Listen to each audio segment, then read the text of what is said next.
자, 첫 번째 우리 생활이님 누구 사연일까요? 첫 번째 생활인 신땡땡님의 사연입니다. 저는 이 사연이 너무 좋아서 빨리 읽어드리고 싶어서 네. 마음이 급했습니다.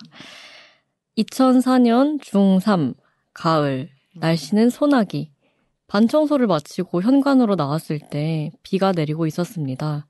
예나 지금이나 준비성이 없는 저는 비가 그치기를 기다릴까 그냥 맞고 갈까 고민하고 있던 찰나. 같은 반 여하구가 옅은 미소와 함께 제게 우산을 건넸습니다. 아니 이거 이 일본 애니메이션에 늘 나오는 장면 아니에요? 전 읽고서 믿을 수 없었네요. 저도 모르게 본능적으로 우산을 받아들었고 그 친구는 가방으로 머리만 가린 채 교문까지 뛰어내려갔습니다. 클래식이죠. 이제 여자가 아마 또 남자로 추정되는 이제 화자에게 드린 거죠. 네. 그렇게 그 친구가 시야에서 사라질 때까지 1분 남짓의 시간을 저는 그저 멍하니 바라볼 뿐이었습니다. 뭐랄까요? 군대 보충대 입소 첫날 밤 같았달까요? 아니 이분은 중학교 때 겪은 일인데 지금 생각해보니 지금 생각해보니 네. 누워서 천장을 바라보는데 여기가 어디고 이게 무슨 일인지 현실 감각이 고장나버렸달까요? 여자의 밝지 않은 중3 소년에겐 너무나 큰 사태라 대처가 불가능했습니다. 소나기가 내리던 그날의 장면은 저에게 예쁜 그림 엽서로 남아있어요. 얼마나 미화됐냐면요. 어떤 살면서 본 소녀소녀 로맨스 장르의 장면들도 제 그림 엽서는 못 이기더라고요. 와. 그 뒤 겨울방학 직전 짝꿍 바꿀 때 네가 내 앞자리가 돼서 좋았어 라는 저의 고백과 나도 네가 좋아서 불어 수학 문제를 풀어봤었어 라는 그 친구의 대답으로 연애가 시작됐습니다. 데이트 2번 만에 보기 좋게 차이게 됩니다. 제가 여자랑 단둘이 있을 때 얼어서 말 한마디 못하더라고요. 20년이 지났으니 그땐 어려서 그럴 수 있지라고 합리화할 법도 한데 아직도 분이 안 풀려서 지금도 떠올리면 답답해 뒤지겠어서 진짜 뒤통수 한 대 때리고 싶어요. 그때 어머니에게 엄마 나 걔랑 헤어져서 너무 힘들어 라고 말했었는데 어머니는 아직도 가끔씩 놀리십니다. 며칠 전에도 제가 일하랴, 일본어 공부하랴, 되다 돼 라고 말하니 넌 힘든 것도 많다. 중3 때도 여자친구랑 헤어져서 힘들다더니 라고 킥킥거리셨어요. 고약한 할머니예요. 아니 지금 그 얘기에서 갑자기 그니까요. 완전히 무게감이 다른 아주 옛날 사건을 끌어내서 이 어머니 유머 완전 제 취향이에요. 완전 취향인데요. 네. 그리고 2회 전에 그림 엽서에 추신이 달렸습니다. 어머. 동네를 돌아다니다 우연히 그 친구를 보게 됐어요. 참고로 저는 마스크에 모자까지 써서 발각되지 않았습니다. 뭔가 눈에 익은 사람들이 모여있길래 시선이 갔는데요.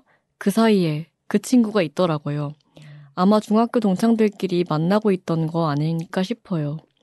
첫사랑을 20년 만에 본 소감은 기집애 너도 늙었구나 였는데요. 갑자기 거짓말처럼 그 친구 얼굴에 소녀 시절의 얼굴이 피어오르더라고요. 웃으며 잘 지내는 것 같아서 흐뭇한 기분으로 길을 지났습니다. 첫사랑을 떠올리면 곁가지로 혜리 기자님이 떠올라요. 뭐죠? 이 친구가 첫 데이트 때 저한테 직접 뜬 목도리를 줬었거든요.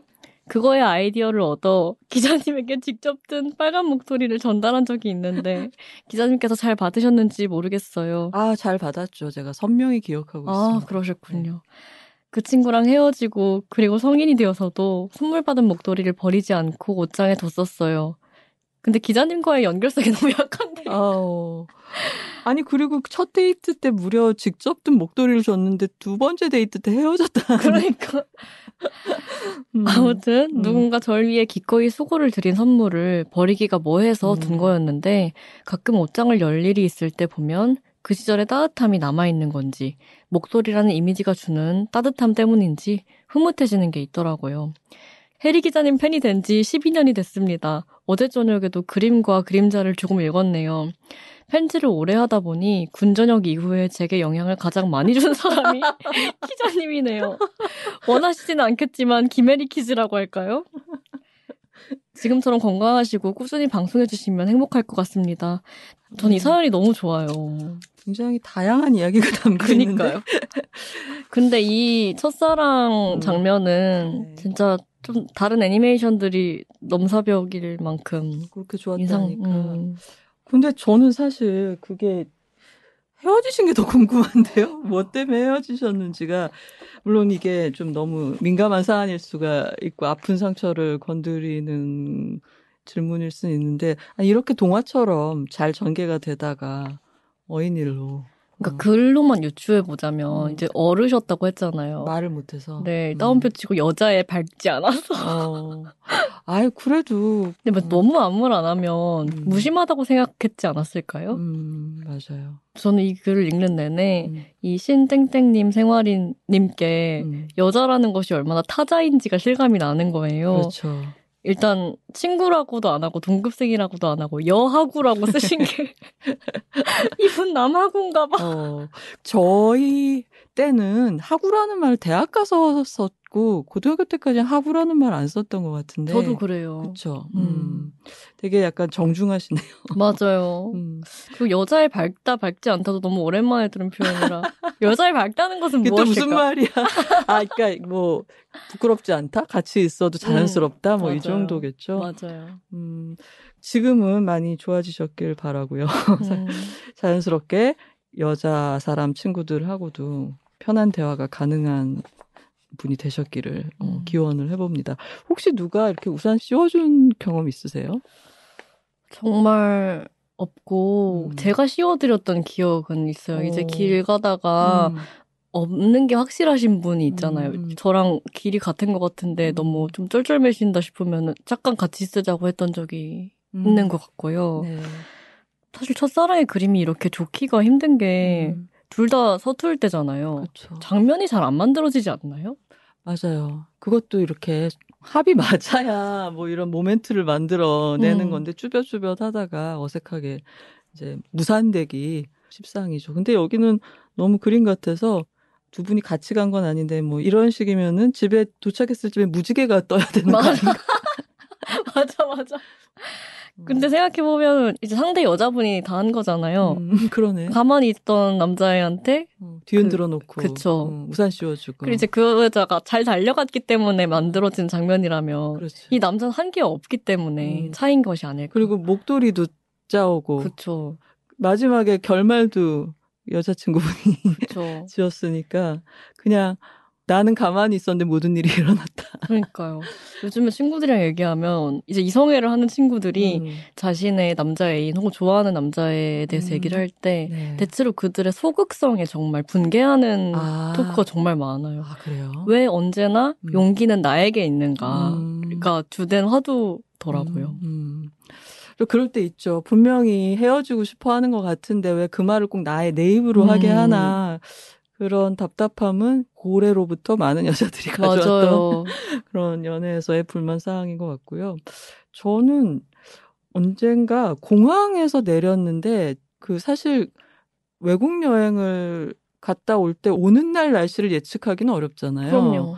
그리고 이제 다른 나라에서 출발할 때도 뭐 우산을 밖으로 꺼내야 될지 트렁크에 넣어서 붙여야 될지 이런 거를 그것까지 검색해서 알 수 있는 그런 게 아닌데 제가 공덕동쯤에서 공항버스를 내려가지고 택시를 타야 되는데 갑자기 너무 심하게 비가 오고 전 짐이 굉장히 많고 막 이랬거든요. 근데 상당히 그 공덕 오거리가 횡단보도가 길잖아요. 그래서 거기를 신호등을 기다리고 있는데 진짜 뭐 아무것도 안 물어보시고 어떤 아주머니가 우산을 툭 씌워주시더라고요. 그래서 횡단보도 이렇게 건네주시더라고요. 그래서 그때 참 고국에 돌아온 기념으로 인간애가 막 살아난. 근데 그때 진짜 마음이 따뜻해졌었어요. 그러니까 가끔씩 그런 아주머니들의 아줌마적인 침범 같은 게 너무 좋을 때가 있어요. 예전에도 말씀드렸던 것 같은데 친구가 이제 사우나에서 자고 있으면 갑자기 모르는 아줌마가 머리 들어서 베개 이렇게 넣어주고 갑자기 쑥 손이 들어와서 머리를 팍 뭐야 들더니 그러면 막 엄청 편해. 뒷목이 딱 이렇게 커브가 되면서 아니 수영장도 그래요. 수영장 가잖아요. 그러면은 제가 이제 뭐랄까 손끝이 야무지지 못하잖아요. 그리고 이제 뭐 잘 떨어뜨리고 뭐 빠뜨리고 그러는데 갑자기 이렇게 막 머리 물기 털고 안면 몸 닦고 이렇게 하고 나갈라 그러면 아유 여기 하나도 안 닦았네. 맞아, 맞아. 막 등을 막 수건으로 닦아주시고 그리고 수영복 입는 법을 그 비누칠을 해서 입어야지 된다면서 맞아. 요 그 온탕에 있다 뛰어나오셔서 저한테 와 아무튼 그런 거 답답해서 보고 있지를 못하는 이제 그런 간섭이 저는 진짜 소녀 시절에는 뭐야 막 그랬었는데 싫죠. 나이 들수록 그게 굉장히 고맙게 느껴지더라고요. 그게 본인한테 아무런 득이 되는 일이 그러니까요. 아닌데도 나를 걱정해 주는 거잖아요. 그 기자님 밖에서 무슨 평로를 쓰든 뭐 사회적 지위 그냥 찔찔지 못한 여자인 거예요. 맞아요, 네. 맞아요.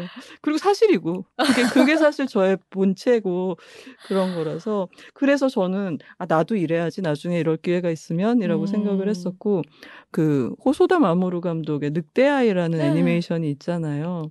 그냥 쓱 지나가는 중간에 아무것도 아닌 장면들도 감독의 감수성 같은 게 들어있는데 거기 보면 대사가 하나도 없고 브릿지 같은 장면이에요. 그러니까 늑대 인간인 남편이 일을 하러 나갔다가 사고로 죽는 건데 죽음을 처음에 알았을 때 이 젊은 아내가 길바닥에 주저앉아서 빗속에서 우는 짧은 숏이 있어요.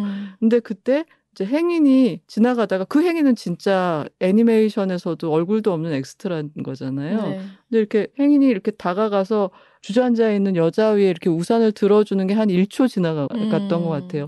근데 그 장면을 보면서 나도 누가 그러고 울고 있으면 묻거나 뭐 그러지 않고 그냥 조금 높이서 우산을 잠깐 씌워야겠다라는 생각을 했었던 것 같아요. 그래서 너무 좋네요. 저는 그 영화 봤는데도 그런 장면이 있었는지 모르고 있었어요. 그러니까 저는 좀 늑대아이 많은 분들이 좋아하시는데 뭐랄까 중요치 않은 장면을 굉장히 좋아하는 편이에요. 그래서 두 사람이 처음에 데이트할 때 상대방이 먼저 와서 기다리고 있는 거예요.